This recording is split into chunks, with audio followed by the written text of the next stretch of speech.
Alright, so this all started a few months ago. I'm a special ops trainer at Fort Benning, been in the military for over 20 years, and I take my job seriously. The soldiers I train, these kids, look up to me, and I'm damn proud of that. It's not just a job for me. It's about preparing them for the worst and making sure they're ready for anything. So when I got a request to lead a cybersecurity training session for some of the higher-ups in the Army, I was all in. Now, I'm not a tech expert by any means. But I know enough to keep my eyes open, especially in a world where everyone's trying to hack something or steal something. We were using some high-grade encrypted devices for the training. To be honest, I was more focused on making sure everything went smoothly and the soldiers were following instructions. But then, I saw something on my screen that stopped me dead in my tracks. It was a message. Looked like a regular encrypted comms message at first, but there was something off about it. The name at the top was Gloria. That's my wife. The message wasn't meant for me, but it somehow ended up on my device. A slip-up, maybe? I don't know. But the first line of the message? He's getting too close. We need to move fast. I froze. I couldn't even breathe for a second. What the hell was that supposed to mean? Who the hell was he? And why was Gloria mixed up in something shady? I scrolled down, heart pounding in my chest, hoping it was some sort of mistake, but the message kept going. It wasn't just a random text either. It was detailed. Like they were talking about something huge. I don't even remember how I made it through the rest of the training. My head was spinning, trying to process what I had just seen. The class ended, and I dismissed everyone, but I couldn't focus. I pulled my phone out of my pocket and checked my messages. Nothing unusual. But then I remembered, I had seen a notification pop up on my phone earlier in the day. I didn't think much of it, but now, I couldn't ignore it. I opened the message thread and found another strange text, this one from James Carlson. He's Gloria's best friend. I've known him for years. Good guy, or at least I thought so. It was a simple message, but it hit me like a ton of bricks. Gloria's got the package. It's time. My stomach dropped. The package? What the hell was that supposed to mean? I've never been one to jump to conclusions. I've been trained to keep my cool, look at things logically. But this didn't make any sense. I sat there for a long time, trying to wrap my head around it. But I knew one thing for sure, I had to find out what the hell was going on. And the more I thought about it, the more I realized something else. Whatever this was, it was bigger than I ever could have imagined. I couldn't shake that feeling. The one that gnawed at you in the pit of your stomach, like something big was about to crash down, but you don't know when. So that night, I decided I had to take a deeper look. If something was going on behind my back, I needed to know what it was, even if it meant crossing some lines. I couldn't sleep that night, just pacing around the house, thinking about what I'd seen. Gloria was already in bed. She'd fallen asleep on the couch watching TV. I didn't want to wake her, but I also didn't want to waste another minute. I needed answers. I grabbed her laptop off the kitchen table. Now, I'm not proud of it, but I've been married to her long enough to know her passwords. Gloria and we've always been pretty open about stuff. So, it wasn't a huge leap to try the one I knew. 1234 Gloria, that was the code she always used. I typed it in, and the laptop unlocked with a soft click. I felt like a damn fool, but there I was. I don't know what I was expecting to find. Maybe a message explaining everything. Maybe some way to piece it together. But what I found, it was worse than I could have imagined. There were emails. Dozens of them, going back months. It was all about a foundation Gloria had been involved in, something called the Freedom Patriots Fund. She'd always said it was some charity to help military families, but the more I read, the more it looked like something entirely different. There were exchanges with James Carlson, but it wasn't about donations. It was about operations. The emails were encrypted, but they weren't just talking about money, they were talking about intel, surveillance, and handling assets. One email stood out more than the others. It was sent by Gloria, with the subject line, "Cassandra's ready." I had to read that one twice to make sure I wasn't losing my mind. Cassandra's ready? My stepdaughter. My 17-year-old girl. Why was Gloria talking about her like that? What the hell was going on? The email itself was brief, but it chilled me to the bone. It talked about Cassandra being groomed for special assignments, using language that made me feel like she was some kind of pawn. And this was just the start. There were references to classified intel, to meetings with high-level military figures, and God, this one made my blood run cold, a mention of blackmail. That's when I knew. This wasn't just a slip-up. This wasn't a bad decision Gloria made that I could chalk up to a momentary lapse in judgment. This was a full-blown conspiracy. And my wife, the woman I'd spent over a decade with, was smack in the middle of it. I closed the laptop quickly, my heart pounding. I felt like I couldn't breathe.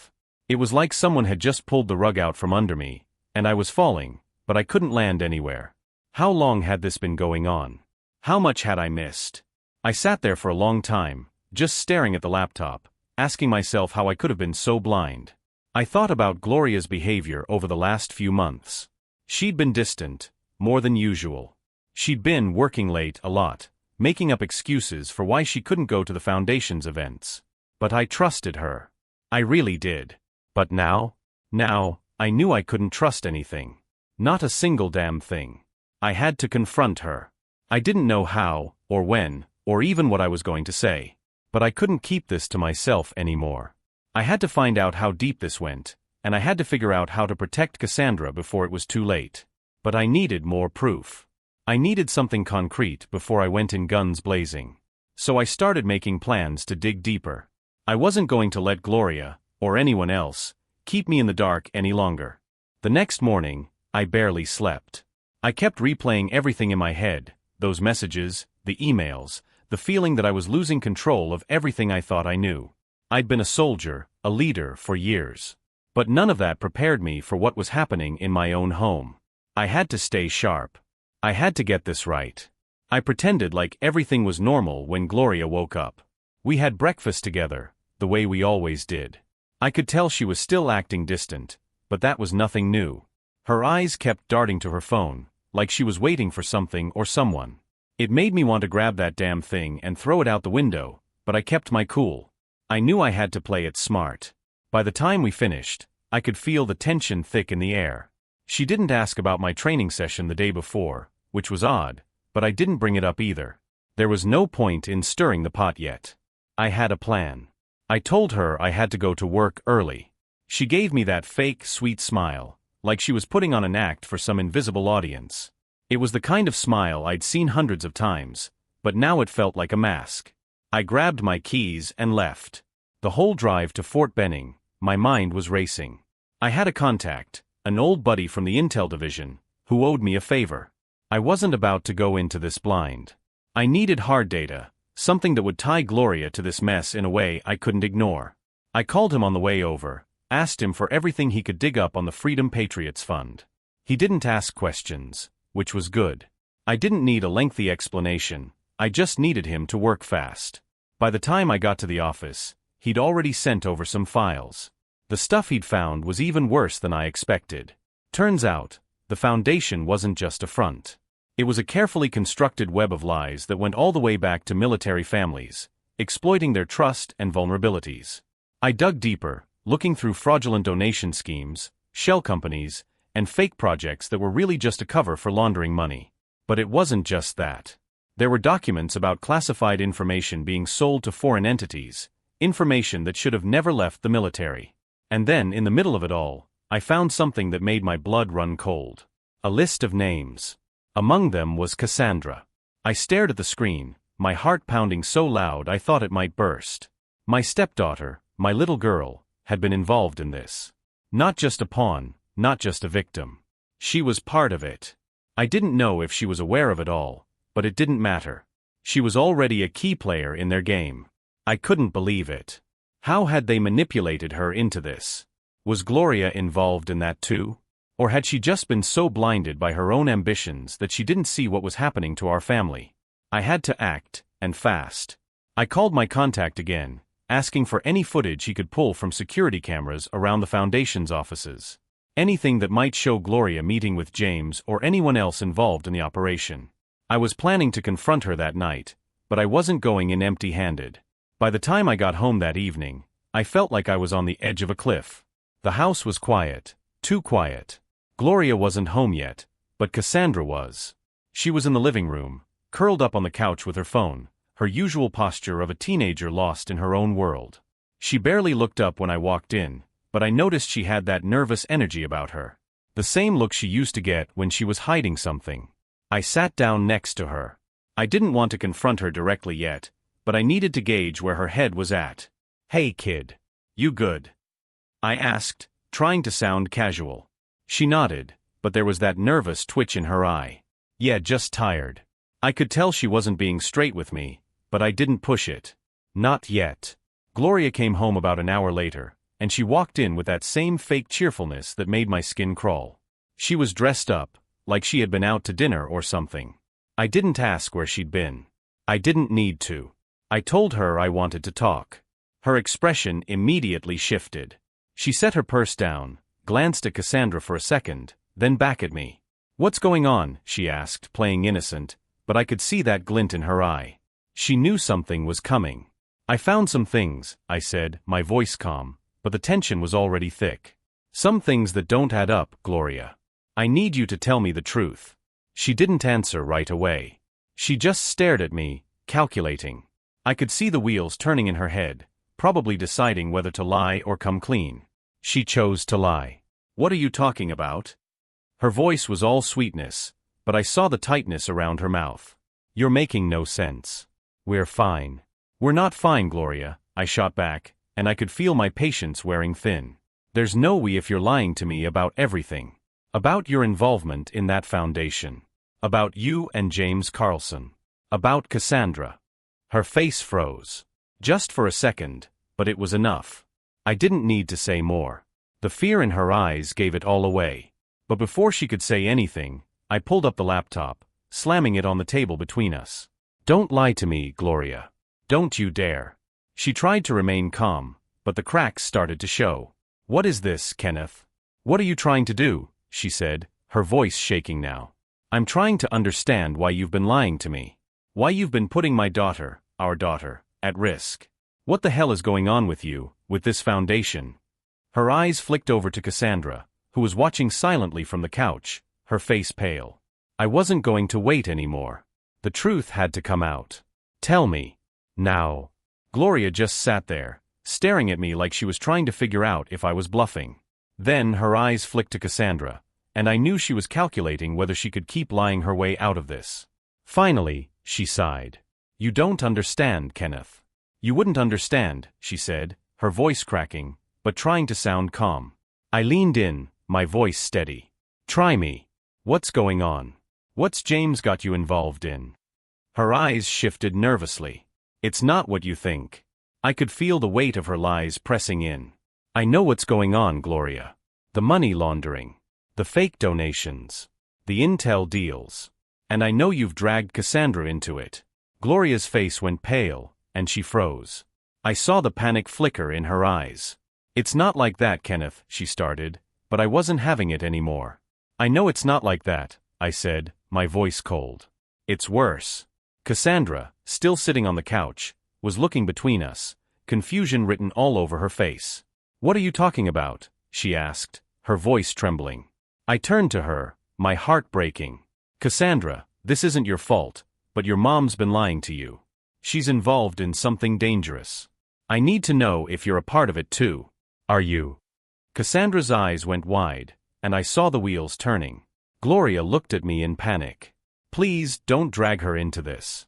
She doesn't know anything." But it was too late. I could see the truth in Cassandra's face. She knew more than she was letting on. "I'm calling it in," I said, feeling the weight of my decision. "I can't protect you anymore." Gloria's eyes filled with tears. "Kenneth, please." But I couldn't listen anymore. The foundation, the lies, the betrayal, it was all coming to an end. I turned to Cassandra one last time. "You don't have to be a part of this. You don't have to follow her down this road." She didn't answer, but I knew the damage had already been done. Now, it was about stopping it before it destroyed everything. The next few days were a blur of action. I couldn't sit around waiting anymore. Once I'd made the decision to go after this, there was no turning back. I called in favors, pulled every connection I had in the military, and started building my case. I wasn't about to let Gloria, James, or anyone else keep destroying lives for their own gain. I contacted my old intel buddy again, told him to dig deeper. He came through, sending me more files, security footage, transfer records, names of people involved in the Freedom Patriots Fund. The deeper I got, the clearer it became. This wasn't just some small-time operation. This was well organized, with tentacles reaching into military circles, civilian contractors, and even politicians. And if I didn't act fast, more lives would be ruined. The hard part was keeping up the facade at home. Gloria was on edge. She could tell something was off, but she didn't know how much I knew. It made her even more distant, more anxious. And I knew that she was trying to figure out how to cover her tracks, how to pull me back in without me suspecting anything more. But I wasn't falling for it. I called in a favor from a cyber expert I used to work with. He was good. Really good. I needed him to hack into the Foundation's communication channels and set up a way to monitor their movements. We needed to find out where and when they were planning something big, something that could tie everything together. After a couple of days, he sent me a message. They're planning a fundraiser in 2 weeks. It's the perfect cover for moving large amounts of money, and it's when they'll be transferring the classified intel you've been tracking. It was the break I needed. A fundraiser, full of wealthy donors, military brass, and the kinds of people who wouldn't ask questions. It was perfect for a trap. I spent the next week setting everything up. My contact at the Army was working on surveillance, pulling in resources to monitor the event from all angles. I even talked to a few trusted agents to be on standby for a coordinated bust. This wasn't going to be a simple expose, it was going to be a full-scale operation. The night before the fundraiser, I sat down with Cassandra. I hadn't spoken much to her since that night of confrontation, and I could tell she was still processing everything. I needed her on my side, but I wasn't sure how much she truly understood about her mother's involvement. Cassandra, I know you're scared. I know you feel caught in the middle, but I need you to listen to me, I said, sitting across from her. Tomorrow, I'm going to do something big. Something that could change everything for this family. And I need you to stay out of it. If you can, stay at home tomorrow night. Don't go anywhere near that fundraiser. She didn't say much, but I saw the hesitation in her eyes. She wasn't happy, but she nodded slowly. It wasn't the answer I wanted, but I could tell she was trying to process what I was saying. I know this isn't easy, I added, but it's the only way to stop your mom from dragging us all down. She didn't speak for a while, just looking at me. Finally, she whispered, I don't know if I can do this, Dad. The title Dad hit me harder than I expected. It reminded me how much I loved her, and how much I hated that all of this was happening. But there was no time for second-guessing. The plan was in motion. Tomorrow would be the moment of truth. The night of the fundraiser, I felt like I was walking into a lion's den. A black-tie affair at one of the ritziest venues in town, filled with military officers, business moguls, and politicians. On the surface, it looked like any other charity event: glittering lights, clinking glasses, people smiling and shaking hands. But underneath all that, it was the perfect cover for what Gloria and James were really up to. I arrived early, dressed in a suit that felt too tight around the chest, like it was squeezing the air out of me. I wasn't here to play nice. This wasn't a social event. I was here to tear down a network of criminals that had been running wild for too long. Gloria was already there, of course, playing the perfect hostess. She was so composed, so put together, it was like nothing was wrong. She gave me that fake smile as soon as I walked in. Kenneth, you made it, she said, taking my hand like we were still a normal married couple. But I knew better. There was nothing normal about this. I didn't respond, just nodded, scanning the room. I had a small team in place, working from the shadows. Some were there as guests, others were watching from the perimeter, waiting for the right moment to move. I had everything set up. All I needed was the right signal. Gloria led me through the crowd, introducing me to people I couldn't care less about. It was a dance, a charade. She was putting on a front, pretending like she didn't have a care in the world. But every time her eyes flicked to James, who was chatting with a group of high-profile donors, I saw the panic beneath her calm exterior. She was just waiting for the right moment to slip away and make sure whatever shady deal they were working on was still in motion. I kept my distance, trying to stay unnoticed. I had one goal: catch them in the act. And when the time came, I wasn't planning on letting anyone walk away without facing the consequences. Around an hour into the event, things started to fall into place. I saw James make a beeline for a back room, pulling some important-looking figures along with him. I didn't hesitate. I knew the layout of the place well enough. My team was already in position. I slipped out of the main ballroom and followed them down a hallway that led to a private office. The door was cracked open, just enough for me to see what was going on inside. James was there, talking to two men I didn't recognize. They were all exchanging envelopes, shaking hands in that way that told me it wasn't just money being passed around. It was information, classified information, the kind that could cost lives. I waited for a few long minutes, watching them through the crack in the door. I had to make sure I had everything on tape. This was it, the moment that would bring it all down. Then, with a sharp breath, I gave the signal. One of my agents moved quickly, securing the room from the outside. Another agent was already on the comms with the local police, making sure we had backup.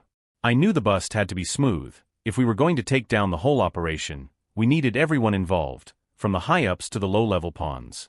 I kicked the door open, surprising all of them. The looks on their faces were a mixture of shock and confusion, but there was no time for a long confrontation.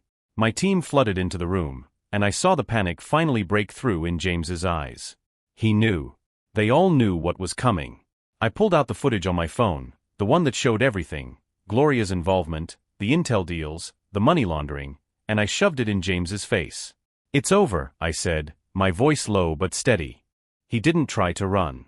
Instead, he stood there, glancing at Gloria, who had followed me into the room. She looked like she was about to crumble. "Gloria," I said, turning to her, "you've been lying to me for months. You've been lying to everyone. How long were you planning on doing this?" She didn't answer. Instead, she just stood there, tears welling in her eyes. I could tell she was done fighting. This wasn't the woman I had married. This was someone else entirely. The authorities showed up shortly after, taking everyone into custody. James, the two men, and even Gloria, who had no choice but to go along with it. I didn't even look at her as they cuffed her. I didn't know what I was feeling. Relief? Anger? Sadness? Probably all of it. I glanced over at Cassandra, who was standing off to the side, her face a mixture of shock and disbelief. I couldn't even imagine what she was going through. She didn't deserve this. None of us did. The fallout from that night would change everything, but I had no choice. I had to bring this to an end, no matter what it cost me. And it had cost me more than I could have ever imagined. The bust went down fast, too fast.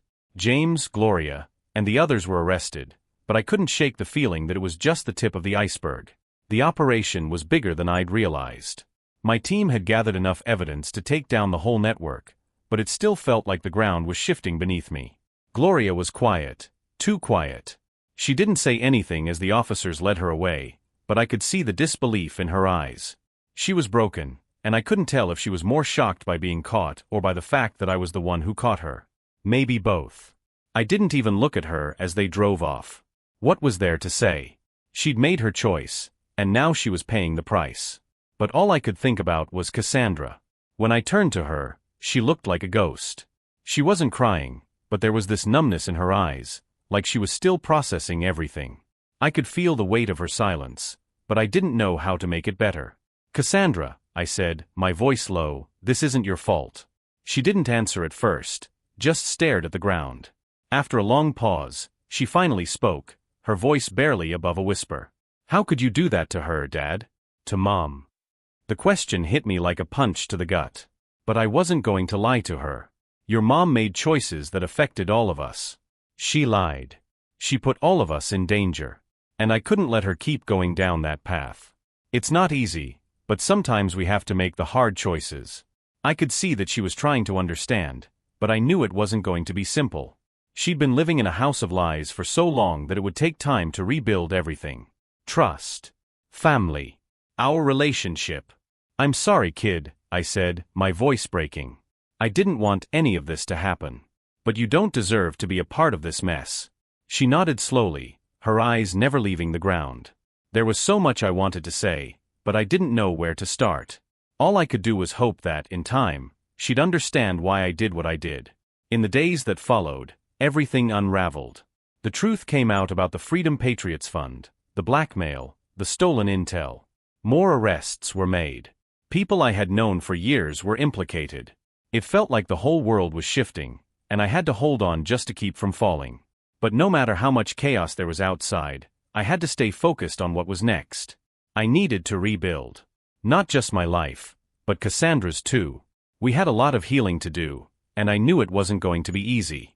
The first step was to get her into therapy, make sure she had someone to talk to who wasn't me. I wasn't equipped to help her sort through all this, not with the weight of it all sitting on my shoulders too. The second step was rebuilding our family, whatever was left of it. The night before Gloria's trial, I stood at the window, looking out over the city. The storm had passed, but the wreckage was everywhere. I didn't know if I could ever forgive her, but I knew I had to move on. I couldn't let her take me down with her. Tomorrow would be another day. Another step forward. The trial started a few weeks later, and I wasn't ready for it. No matter how many times I ran through what I'd done, how many hours I spent looking at the evidence, nothing could prepare me for seeing Gloria in that courtroom. She was there, facing the charges, but she didn't look like the woman I had married. She looked like someone who had been swallowed whole by the lies she'd built. I thought about her every night, about what she had done to our family. But even more than that, I thought about Cassandra. How was she supposed to process all of this? Her whole world had been shattered. And I knew deep down, I was just as lost as she was. The weeks following the bust were spent in limbo, waiting for the trial to unfold, trying to keep things as normal as possible for Cassandra, and fighting to regain some sense of stability. The hardest part was watching Cassandra struggle with guilt. She blamed herself for not seeing the signs, for not knowing what her mom was really involved in. It hurt to see her carry that weight. I kept telling her it wasn't her fault. She had no way of knowing. But I could tell she didn't believe me. She was still figuring out who she was without the lie that had been her whole life. Eventually, Gloria pleaded guilty. The evidence was overwhelming, and the prosecution wasn't letting up. She was sentenced to 15 years, but I didn't feel any sense of justice. I felt empty. What good was it, anyway? She was gone, but Cassandra and I were still left to pick up the pieces. The months dragged on. I stayed at Fort Benning, focusing on my work, but it wasn't the same. I couldn't shake the feeling that I was just going through the motions. My life had always been about service, about preparing others for the worst, but now, I was the one who needed to heal. Cassandra started showing signs of progress. She joined a support group for military kids who had been through difficult family situations. It helped her, even though she wouldn't admit it. But I knew it was a step in the right direction. She needed to find her own path. One evening, after a particularly long day, she came to me with a hesitant look in her eyes. "Dad, I've been thinking. Maybe I should change my last name." My heart sank. "You don't have to do that," I said, trying to keep my voice steady. "You're not tied to any of this. You're you." She nodded slowly. "I know. But I don't want to carry that name around anymore. I don't want to be reminded of all the things she did." I understood. And in that moment, I knew what I had to do. I couldn't fix everything, but I could at least give her a fresh start, something to build on. So we went down to the courthouse, and together, we filed the paperwork to change her last name. It wasn't much, but it was something. A new chapter. In the weeks after, we found a rhythm. Slowly, things started to feel more like home. I focused on my work, training soldiers, and teaching them about integrity and honor. It felt right. And for the first time in a long while, I felt like I was living with purpose again. It wasn't perfect. It would never be perfect. But I had my daughter, and that was enough. We were moving forward, one step at a time. Life started to feel a little more normal, but there was always a quiet weight in the back of my mind. The fallout from everything with Gloria and the foundation had left its scars on both of us, and though we were healing, the pain was still there. But as the months went by, I saw Cassandra start to come back to herself. She wasn't the same person she'd been before. It was like she was rebuilding herself from the ground up, and it wasn't easy. She kept up with therapy and spent more time with her friends, which I was grateful for. Slowly, I noticed her smiling more, talking more, even making plans for the future. It wasn't a straight line, but it was progress. And that was enough for me. I kept my focus on work. I loved what I did, even after everything. The soldiers at Fort Benning needed me, and that gave me purpose. I began teaching ethics and institutional integrity more actively. I couldn't pretend the past didn't haunt me, but I was determined to turn that pain into something useful. The mistakes I'd seen, the corruption I'd uncovered, I used it as a teaching tool. Sometimes I'd catch myself in the middle of a lesson, talking about honor and loyalty, and it would hit me, the deep weight of my own experience. The betrayal from someone I trusted most. It was a reminder that integrity wasn't just about doing the right thing, it was about knowing when the people closest to you aren't. And that lesson was one I couldn't ignore. One evening, a few months after everything had settled down, Cassandra and I sat on the back porch together. She had just finished another day of school, and I was grilling dinner. The silence between us wasn't awkward anymore, it was just comfortable. She looked over at me, and for the first time in a long while, I saw a real genuine smile on her face. You know, Dad, I've been thinking about what I want to do. With my life, I mean. I stopped flipping the burgers, turned to face her. Oh yeah? What's that? I want to work with military families, she said, her voice clear and steady. I want to help them, like you helped me. You always said that being a part of something bigger than yourself matters. I think I get it now. I couldn't help but feel proud. You'd be great at it, kid. You've got a good heart. And I've seen you fight through stuff that would break most people. You're already helping people, whether you know it or not. She smiled again, and I felt this deep sense of relief. Maybe it wasn't about fixing everything in one shot. Maybe it was about taking the broken pieces and finding a way to rebuild. And that's what we were doing, rebuilding. Together. Step by step. It wasn't the life I'd planned, but it was ours. And for the first time in a long time, it felt like that was enough. Things kept getting better, bit by bit. Cassandra finished school, and the idea of working with military families wasn't just a dream anymore, it was her future. She started volunteering at a local veterans outreach center, helping with everything from paperwork to organizing events. She wasn't just healing, she was finding her own way to make a difference. It was exactly what she needed. As for me, I kept teaching and mentoring, focusing on preparing the next generation of soldiers to understand the value of integrity. I was proud of the work I did, but more than that, I was proud of Cassandra. Seeing her come into her own, despite everything, gave me a sense of purpose I hadn't realized I'd been missing. The truth was, I didn't know if I'd ever fully get over what happened with Gloria. But I had to stop holding on to the past. It was always there like a shadow, but I wasn't going to let it define me, or us anymore. We were moving forward, carving out a new path. One afternoon, while I was at the outreach center picking Cassandra up, I ran into a fellow officer who had heard about the foundation bust. He gave me a quiet nod of respect. You did the right thing, he said, just loud enough for me to hear. Not many would have had the guts. It wasn't much, but it was enough. The weight that had been pressing on me for so long started to ease a little. I didn't need recognition, but I needed to know I wasn't alone in this. And when I looked at Cassandra, I knew that, despite everything, we'd come out stronger. We had each other. And that was all I needed to keep going. Life started to feel like a fresh start. Cassandra was doing well in her new role, and I could see how much the work was helping her heal. The pain of the past wasn't gone, but it didn't control us anymore. We had rebuilt something strong from the wreckage, and every day felt like a new step forward. As for me, I continued my work at Fort Benning, teaching soldiers about integrity, leadership, and the hard lessons I'd learned the hard way. It wasn't always easy, but it was meaningful. I saw young faces in the classroom, eager to learn, and it reminded me of why I'd always fought so hard to be part of something bigger than myself. Every now and then, I'd think about Gloria, but those thoughts weren't full of anger anymore. I'd learned to let go of the resentment, not because it was easy, but because I had to. Holding on to it wasn't helping anyone. It wasn't going to fix what happened. I looked at Cassandra one evening, smiling as she spoke about her latest project at the center, and I realized something. We were finally building a new life. It wasn't perfect, but it was ours. And for the first time in a long while, I could breathe easy knowing we were moving forward. It had been a little over a year since everything blew up, and it felt like we had finally settled into some kind of rhythm. Cassandra was thriving at the outreach center, gaining more confidence with each passing day. She was starting to talk about going to college for social work, something I hadn't expected, but it made sense. She'd always had a big heart, and now she was finding a way to use it to help others.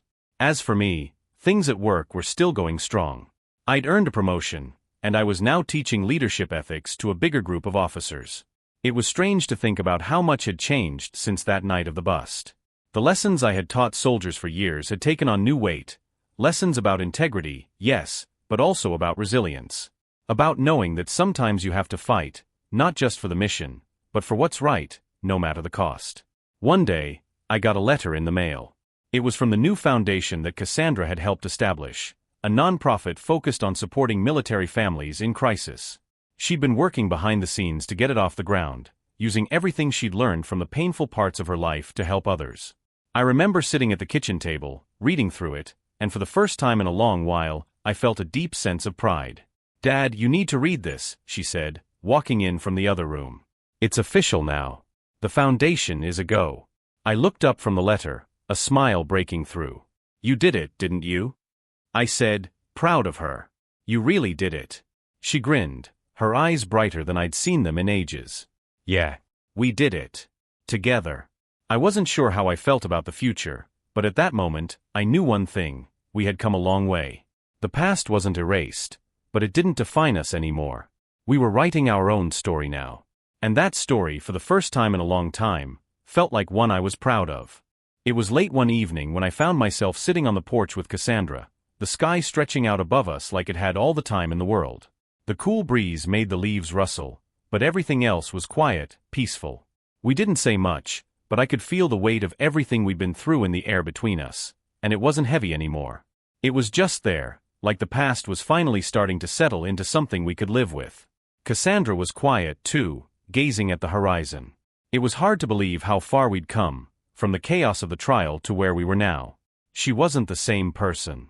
Neither of us were. But we'd found a way to grow from it, even if that meant facing the truth and moving forward, piece by piece. "You know, Dad," she said finally, breaking the silence, "I was thinking about how everything went down. The trial, the foundation, all of it." I looked over at her. "Yeah. I don't know if I ever thanked you," she said, her voice softer than usual. "For not giving up on me. For not just walking away when things got hard." I didn't know how to respond at first. All I had ever wanted was for her to be okay, to have a life that wasn't defined by the lies of the past. But hearing her say that, I realized something. I hadn't given up on her, but she hadn't given up on us either. Not once. "You don't need to thank me," I finally said, keeping my tone steady. "You've been strong through all of this, Cassandra. You've fought for yourself. I just did what any father would do, what I should have done." She smiled, though it was a little bittersweet. "Still, it means a lot. You know, I think I'm starting to finally feel like I can be myself again. Like I'm not just a kid who had everything messed up." "Yeah," I said, smiling back. "I think you've always been yourself, kid. You just had to find your way back to who you really are." She nodded slowly, her eyes thoughtful. "Maybe. But it feels good. And I think you're finding your way too. Not just with the foundation, but with everything. I can see it. You're not as angry anymore." I wasn't sure if that was true. I still had a lot of rage inside me, a lot of resentment for what Gloria had done. But maybe, just maybe, that anger wasn't consuming me anymore. Maybe it was starting to fade, replaced by something I hadn't felt in a long time: peace. As the night settled around us, the sounds of the world outside drifting in, I realized something else. This was a new chapter for both of us. One where we could finally breathe. It wasn't perfect, but it was ours. And that was enough. I leaned back in my chair, the weight of everything feeling lighter than I'd ever imagined. "We've got this, kid," I said, my voice quiet but steady. She looked up at me, a genuine smile on her face, and for the first time in years, I could see the future clearly. "Yeah," she said, "we do." Things kept moving forward. Cassandra kept pouring her heart into the foundation, and I saw her really start to come into her own. She was becoming a leader in her own right, taking charge of projects, organizing events, and speaking at conferences. It was incredible to watch her grow. Every time I saw her interact with military families or young veterans, I couldn't help but feel proud. As for me, I kept working, kept teaching. The lessons I taught were still hard-earned, but they felt different now. I wasn't just teaching soldiers about ethics. I was teaching them about resilience. About the real costs of betrayal, and the strength it took to rise above it. It was still the hardest lesson I'd ever had to learn, but I made sure it wasn't a lesson they'd forget. One afternoon, after a long day at work, I found myself sitting in my office, staring out at the setting sun. The world outside seemed so calm, so quiet, and for the first time in a long while, I felt at peace with where I was. The The past wasn't erased, but it didn't control me anymore. It wasn't an anchor pulling me down. I had learned to live with it. Maybe that's what healing really was, finding a way to move forward, despite everything that's happened. Cassandra came by the office that evening, holding a folder with the Foundation's latest plans. She was excited, and I could see how much it meant to her. "Dad, you should see this," she said, her voice full of that enthusiasm I hadn't seen in years. "We're starting a scholarship for kids from military families. It's going to make a real difference." I looked at her, my heart full. "That's amazing, kid. You're doing great work." She smiled, sitting down across from me. "We're doing it together." For the first time, I realized she was right. We had both been through hell, but somehow, we had come out stronger. We weren't just surviving anymore. We were building something that mattered. And that, I realized, was how the road ahead was going to look, one where we kept fighting for what mattered for each other, and for the future. We had our scars, but we also had hope. And that was enough to keep moving forward. Years passed, and life kept surprising me. Cassandra's foundation was thriving, and she was becoming a real force for change, helping more and more military families. I watched her build something meaningful, something bigger than any of us had imagined. And every day, she grew more confident, more sure of herself. It was hard to believe how far she'd come from the confused, angry girl I'd found in the aftermath of everything. As for me, I was still at Fort Benning, teaching and mentoring. It felt like my work mattered more than it ever had. I wasn't just passing on military tactics. I was teaching soldiers about honor, integrity, and resilience. It was the kind of work that felt like it had meaning beyond just the job itself. One night, Cassandra called. "Dad, I want you to speak at our fundraiser. It's a big deal." I hadn't spoken in public for a long time. The idea felt strange. But when I thought about everything that had happened, how far we'd come, I knew it was time. It was time to share what I'd learned, not just as a soldier, but as a father, a man who'd faced betrayal and rebuilt. The night of the event, I stood at the podium, looking at the crowd. Families, veterans, supporters. They were all there, and it hit me. The past had shaped me, yes, but it didn't define me anymore. What defined me now was the man I'd become. A man who had fought through darkness to find light. When the applause came, I didn't feel pride for myself. I felt pride for Cassandra. For us. We had made it. And as I looked at her, standing beside me, I knew we were ready for whatever came next. The road ahead wasn't clear, but it was ours to walk. Together.